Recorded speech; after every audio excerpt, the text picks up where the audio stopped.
भाइयों, अगर आप लोग हॉरर मूवीज देखकर बोर हो चुके हो तो आज मैं जिस फिल्म की बात करने वाला हूँ वो मेरे हिसाब से सबसे ज्यादा ट्विस्टेड और खून खराबे से भरी हुई है। और यही वजह है कि इसे जापान की पहली ऐसी क्राइम फिल्म माना जाता है जिस पर स्क्रीनिंग रिस्ट्रिक्शंस लगाए गए थे। इस फिल्म को 5 बार एडिट किया गया, फिर भी आखिरकार इसे कंप्लीटली बैन कर दिया गया क्योंकि इसके एक्सट्रीम लेवल के मर्डर मेथड्स ने करीब 2.5 करोड़ महिलाओं को दहशत में डाल दिया था और लाइव डिसमेंबरमेंट के इतने रियलिस्टिक सीन्स दिखाए गए कि न जाने कितने ही व्यूअर्स मेंटली डिस्टर्ब हो गए। जिन भाइयों की साइकोलॉजिकल टॉलरेंस वीक है वो क्यूरियोसिटी में आकर ओरिजिनल वर्जन देखने की गलती बिल्कुल न करें। कहानी शुरू होते ही हाई वोल्टेज शॉक मिलता है। एक अबैंडन्ड टनल के अंदर एक महिला की लाश मिलती है जिसके हाथ आयरन वायर से बंधे हुए हैं और वो घुटनों के बल बैठी हुई है। सामने 3 भूखे वुल्फ डॉग्स उसे जिंदा नोच नोच कर मार डालते हैं। सीन इतना हॉरिफाइंग है कि रूह कांप जाए। कुत्तों के मुंह से एक स्लिप मिलती है जिस पर लिखा होता है डॉग फूड पनिशमेंट। इन्वेस्टिगेशन में पता चलता है कि मृतक एक हार्डकोर डॉग लवर थी, लेकिन अपने बॉयफ्रेंड के साथ रहने के लिए जिसे डॉग हेयर एलर्जी थी उसने अपने सालों पुराने पालतू कुत्ते को अबैंडन कर दिया था। तो क्या यही वजह थी कि उसे इतनी खौफनाक सजा मिली? पुलिस अभी इस केस को ठीक से क्रैक भी नहीं कर पाती कि अगले ही दिन एक और दिल दहला देने वाली वारदात सामने आ जाती है। एक कपल किसी अबैंडन फैक्ट्री में डेट पर होता है, तभी लड़की की जोरदार चीख निकलती है और थोड़ी दूरी पर एक मोटा आदमी कुर्सी से बंधा हुआ दिखता है जिसका सिर बैरमी से आधा काट दिया गया है और उसके बगल में एक वेइंग स्केल रखा होता है जो इशारा करता है कि ये सिर्फ मर्डर नहीं बल्कि किसी सिक माइंड का प्लान्ड पनिशमेंट सिस्टम है। कुर्सी के पास रखी तराजू के ऊपर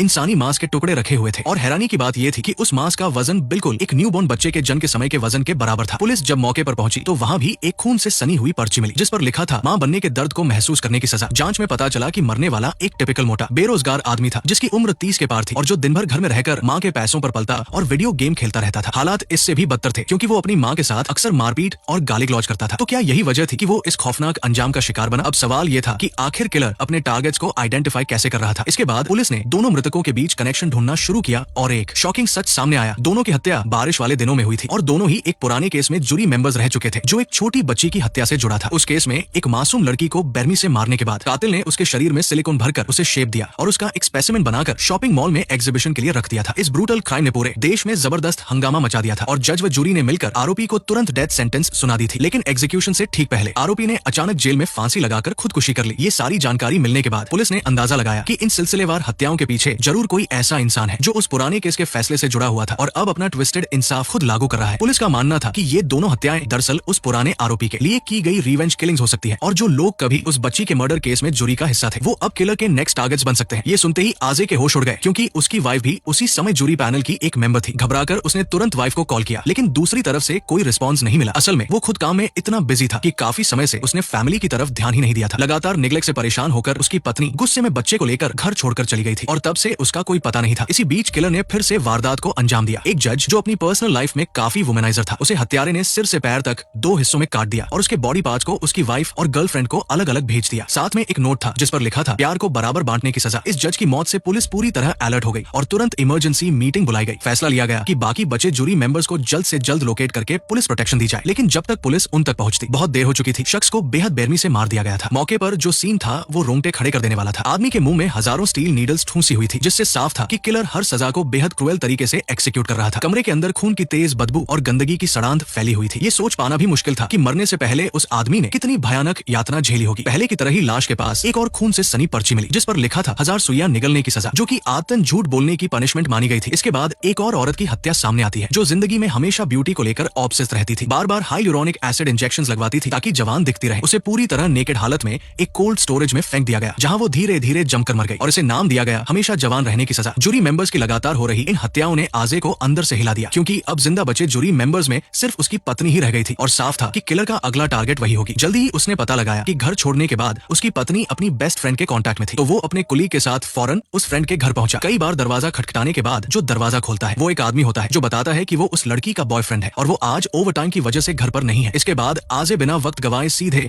उस हॉस्पिटल की तरफ निकलता है जहां उसकी पत्नी की दोस्त काम करती थी क्योंकि अब हर एक मिनट उसकी वाइफ की जान के लिए खतरा बन चुका था। जब वो उसकी बेस्ट फ्रेंड से मिलता है तो उसका एटीट्यूड बेहद कोल्ड होता है और वो साफ मना कर देती है कि उसे उसकी वाइफ की लोकेशन के बारे में कुछ भी नहीं पता। लेकिन जैसे ही आजे बताता है कि उसकी पत्नी की जान सीरियस डेंजर में हो सकती है तभी वो सच बताने को मजबूर हो जाती है और कहती है कि उसकी वाइफ उसी के घर पर है। ये सुनते ही आजे ने राहत की सांस ली लेकिन तुरंत कंप्लेन करता है कि फिर तेरा बॉयफ्रेंड मुझे ये बात क्यों नहीं बता रहा था। इसी पल एक सवाल दिमाग में घूमने लगता है, वो आदमी आखिर था कौन जो मुंह में टूथब्रश दबाए दरवाजा खोल रहा था? सबसे स्ट्रॉन्ग पॉसिबिलिटी यही थी कि वही सीरियल किलर था और शक सही साबित होता है क्योंकि जब आजे फ्रेंड के घर पहुंचता है तो वहां पहले से ही सब कुछ खाली होता है, कोई नहीं मिलता। मौके पर फिर से वही फेमिलियर पैटर्न, एक पर्ची मिलती है जिस पर लिखा होता है काम पर जाने की सजा, जो साफ तौर पर किलर की तरफ से आजे के लिए एक खुला ताना था। इसके बाद सीन शिफ्ट होता है, फिर से बारिश का दिन होता है और पूरी तरह क्लूज के बिना आजे अपने कुली के साथ केस डिस्कस कर रहा होता है। अचानक अचानक एक आदमी जिसने फ्रॉग मास्क पहन रखा होता है सामने आकर अग्रेसिवली प्रोवोक करने लगता है। आजे बिना सोचे सबसे पहले उसके पीछे दौड़ता है, लेकिन तभी सामने से आती एक तेज रफ्तार गाड़ी उसे टक्कर मार देती है। गिरते हुए वो अपने कुली को इशारा करता है कि पीछा जारी रखे। कुछ देर बाद जब वो रूफटॉप पर पहुंचता है तो हालात और भी खतरनाक हो चुके होते हैं, क्योंकि उसका कुली पहले ही उस फ्रॉग मास्क वाले आदमी के कब्जे में होता है और दोनों के बीच एक बेहद टेंस स्टैंड ऑफ शुरू हो जाता है। अपने आप को बहुत बड़ा समझने वाला वो फ्रॉग मास्क वाला आदमी आखिरकार सच उगल देता है। वो बताता है कि सालों पहले जो बच्ची वाला सिलिकॉन वाला केस था वो उसी का किया हुआ था और वो उसे अपनी सबसे बेहतरीन क्रिएशन मानता था, लेकिन जूरी ने उसकी उस आर्ट को एक मानसिक बीमार इंसान के सिर मढ़ दिया जो उसके लिए सबसे बड़ी बेइज्जती थी। इसी ह्यूमिलिएशन का बदला लेने के लिए उसने तय किया कि वो पूरे जूरी को खत्म कर देगा ताकि दुनिया को साबित कर सके कि असली और यूनिक आर्टिस्ट वही है। आजे ये सुनकर सन्न रह जाता है। उसे यकीन ही नहीं होता कि दुनिया में कोई इंसान इतना ज्यादा ट्विस्टेड भी हो सकता है। तभी आसमान में छाए काले बादल अचानक हट जाते हैं और सूरज की एक तेज किरण सीधे फ्रॉगमैन पर पड़ती है, जिससे वो एकदम अजीब तरह से पैनिक करने लगता है। उसी घबराहट में वो अपना हाथ ढीला छोड़ देता है और उस पकड़े हुए पुलिस वाले को छत से नीचे फेंक देता है और आजे के सामने ही आराम से बिना किसी डर के मौके से चला जाता है। अपने कुली की मौत और बच्चे की सेफ्टी ने आजे को अंदर से तोड़ दिया, लेकिन साथ ही उसके अंदर एक मजबूत फैसला भी पैदा कर दिया कि वो किसी भी हालत में किलर को ढूंढकर पकड़ेगा। वो पूरे केस को शांत दिमाग से दोबारा रिकॉल करता है और नोटिस करता है कि फ्रॉगमैन हर बार सूरज की रोशनी से रिएक्ट करता था और उसकी सारी किलिंग्स हमेशा बारिश वाले दिनों में ही हुई थी। इन दोनों क्लूज को जोड़कर वो इस नतीजे पर पहुंचता है कि शायद वो किसी रेयर सनलाइट एलर्जी से पीड़ित है। इसी थ्योरी को आधार बनाकर आजे अगला कदम उठाने की तैयारी करता है। इसके बाद वो आसपास के हॉस्पिटल्स को एक एक करके चेक करना शुरू करता है। तभी एक महिला डॉक्टर जिसकी आंखों में साफ घबराहट और बचने की कोशिश दिख रही थी उसका ध्यान खींच लेती है। पूछताछ के दौरान बात पर्सनल और सेंसिटिव इन्फॉर्मेशन तक पहुंच जाती है, जिस पर वो साफ इनकार करते हुए कहती है कि ऐसी डिटेल्स बिना प्रॉपर वारंट के नहीं दी जा सकती और बेवकूफी की बातें बंद करने को कहती है। जवाब में वो बोलता है कि वारंट तो यही है, लेकिन जब वो फिर भी टालने की कोशिश करती है तो मजबूरी में वो अपनी गन निकालकर प्रेशर बनाता है और उसे मिंगशा की मेडिकल फाइल्स सौंपने पर मजबूर कर देता है। उन रिकॉर्ड्स के आधार पर उसे फ्रॉग मास्क वाले आदमी के हाइडआउट का पता चल जाता है। वो दरवाजा तोड़कर अंदर घुसता है और सामने दीवारों पर फैले क्राइम एविडेंसेस देखकर सन्न रह जाता है। तभी अचानक वो आदमी दरवाजे के पीछे से झपट्टा मारता है और दोनों के बीच brutal hand to hand fight शुरू हो जाती है, जिसमें आखिरकार वो भारी पड़ता है और उसे बेहोश कर देता है। जब होश आता है तो वो खुद को एक अजनबी कमरे में पाता है जहाँ पास ही उसकी पत्नी और बच्चे के लाइफ लाइक मॉडल्स रखे होते हैं और सामने एक पजल पड़ा होता है जिस पर लिखा होता है पापा मेरे साथ खेलो। फ्रॉगमैन उसे बताता है कि अगर पजल पूरा किया तो ही उसकी वाइफ और बच्चा जिंदा बचेंगे। गुस्से से उसका खून खौल उठता है, लेकिन फैमिली को बचाने के लिए उसे इस साइकोपैथ का गेम खेलने के अलावा कोई रास्ता नहीं होता। इसी दौरान ताना मारते हुए वो उसे खाने के लिए एक बर्गर भी भेजता है, जैसे ये सब उसके लिए सिर्फ एक सिक खेल हो। असल में वो खाना नहीं चाहता था, लेकिन भूख इतनी ज्यादा थी कि खुद को रोक नहीं पाया और उसे बिल्कुल अंदाजा नहीं था कि ये भी फ्रॉग मास्क वाले आदमी की एक चाल है। थोड़ी ही देर में आजे पजल के टुकड़ों को एक एक करके सही जगह पर लगाने लगता है, लेकिन तभी उसे एहसास होता है कि पजल पूरा ही नहीं है। वो पूरे कमरे को छान मारता है मगर बचे हुए पीसेस कहीं नहीं मिलते। तभी उसकी नजर खाली जगहों पर जाती है और उसे कुछ अजीब सा लगता है। अचानक उसे समझ आ जाता है कि ये खाली स्पेसेस दरअसल कमरे का पासवर्ड हो सकते हैं। जैसे ही वो वही कॉम्बिनेशन एंटर करता है दरवाजा खुल जाता है, लेकिन उसके पीछे भी एक और कमरा होता है। उस कमरे में खाना बनाने के ढेर सारे टूल्स पड़े होते हैं, टेबल पर कटा हुआ मांस और बाल बिखरे होते हैं और ये सब देखते ही उसके दिल में एक डर बैठ जाता है। तभी उसकी नजर फ्रिज पर चिप की वाइफ और बच्चे की फोटोज पर पड़ती है। कांपते हुए हाथों से वो फ्रिज खोलता है और जो वो देखता है उससे उसकी दुनिया थम सी जाती है। अंदर उसकी पत्नी और बच्चे के कटे हुए सिर रखे होते हैं। आजे वही जमसा जाता है, आंखों में आंसू भर आते हैं, मुंह खुला रह जाता है, लेकिन आवाज बाहर नहीं निकलती। उसी पल उसे ये भी एहसास हो जाता है कि जो बर्गर उसने थोड़ी देर पहले खाया था वो शायद उसी मांस से बना था। वो पूरी तरह टूटकर जमीन पर ढह जाता है और दिल से निकली एक बेबस दर्द भरी चीख पूरे कमरे में गूंज जाती है। निगरानी में ये सब देखकर फ्रॉग मास्क वाला आदमी खुशी से कांपने लगता है, क्योंकि यही उसकी नजर में सच्ची आर्ट थी। दूसरों का दर्द, उनकी टूटन और एब्सोल्यूट डिस्पेयर देखना। इसके बाद वो मास्क पहनकर आजे के सामने आता है और उसे पागलों की तरह प्रोवोक करने लगता है। जो आजे पहले ही पूरी तरह टूट चुका था, वो अपनी पत्नी के कातिल को सामने देखकर गुस्से से फट पड़ता है, चीखते हुए बंदूक उठाता है और बदला लेने के लिए दौड़ पड़ता है। लेकिन जैसे ही वो एक मोड़ पर पहुंचता है देखता है कि फ्रॉगमैन एकदम शांत खड़ा है, हिल भी नहीं रहा। आजे ट्रिगर दबाने ही वाला होता है कि अचानक उसे सामने खड़ा शख्स कुछ जाना पहचाना सा लगता है। वो तेजी से आगे बढ़कर मास्क उतारता है और उसके पैरों तले जमीन खिसक जाती है। वो उसकी अपनी पत्नी होती है। तब उसे समझ आता है कि किलर ने उसे मारा नहीं था, बल्कि जबरदस्ती मास्क पहनाकर आजे को गुमराह करना चाहता था ताकि वो अपने ही हाथों से अपनी पत्नी को मार दे। ये चाल सीधा दिल और आत्मा को मारने वाली थी, लेकिन किस्मत से वो भयानक हादसा टल जाता है। तभी किलर अपनी सिक फिलॉसफी बघारता है कि वो खूबसूरत अंत चाहता है और ऐसा तरीका उसकी एस्थेटिक्स के खिलाफ है। और फिर सिचुएशन और भी क्रूएल हो जाती है। वो शर्त रखता है कि अगर बेटे को बचाना है तो सवामुरा हारुका को मारना होगा और आजे से कहता है कि जल्दी करो, इससे पहले कि उसका मन बदल जाए और उसकी आर्ट अधूरी रह जाए। पत्नी टूटते हुए खुद को दोषी मानती है, कहती है कि सब उसकी वजह से हुआ है और आजे से गुहार लगाती है कि उसे मार दो, जल्दी खत्म करो। दूसरी तरफ आजे पूरी तरह बिखर जाता है, कहता है कि वो कुछ भी करने को तैयार है, चाहे खुद मर जाए, बस पत्नी और बच्चे को छोड़ दिया जाए। पत्नी कांपती आवाज में अपने बेटे शोता से माफी मांगती है, कहती है कि वो डर गई थी लेकिन अब उसे बचाएगी और उससे आंखें बंद करने को कहती है। ये ऐसा क्रूएल सवाल था जहाँ कोई भी चॉइस हो, नतीजा सिर्फ और सिर्फ निराशा ही था। आखिरकार वो आखिरी दाव खेलने का फैसला करता है। तभी लगातार 2 गोलियों की आवाज गूंजती है। गोलियां दोनों के शरीर को चीरती हुई निकल जाती है। फ्रॉग मास्क वाला आदमी गोली लगने के बावजूद खड़ा होने में कामयाब रहता है, लेकिन आजे की सारी ताकत जवाब दे चुकी होती है और वो पलटकर हमला भी नहीं कर पाता। पाता। इसी बीच पुलिस वक्त पर पहुंच जाती है और पूरी तरह हार चुकी बाजी को पलट देती है। फ्रॉगमैन इतनी आसानी से हार मानने वाला नहीं था। भागते वक्त वो एक पुलिस वाले को घायल करता है और मौके से निकलने की कोशिश करता है, लेकिन घर के बाहर पहले से ही हजारों पुलिस वाले घेराबंदी किए खड़े होते हैं। ऐसे में उसका बच निकलना नामुमकिन था जब तक कि उसके पंख न निकल आए। जैसे ही वो कमरे से बाहर भागता है, तेज धूप उसके शरीर पर पड़ते ही उसकी स्किन तेजी से गलने लगती है। वो दर्द से अपना पूरा चेहरा पकड़ लेता है और कुछ ही पलों में उसकी हालत इंसान जैसी भी नहीं रहती। आखिरकार वो पूरी तरह टूटकर जमीन पर गिर पड़ता है और वही उसे गिरफ्तार कर लिया जाता है। इस तरह एक और दौर का शैतान अपने अंत तक पहुंचता है और अब उसके सामने सिर्फ सख्त सजा उसका इंतजार कर रही होती है। तो भाइयों, आज की कहानी यही खत्म होती है। अगली बार फिर मिलेंगे एक नई कहानी के साथ।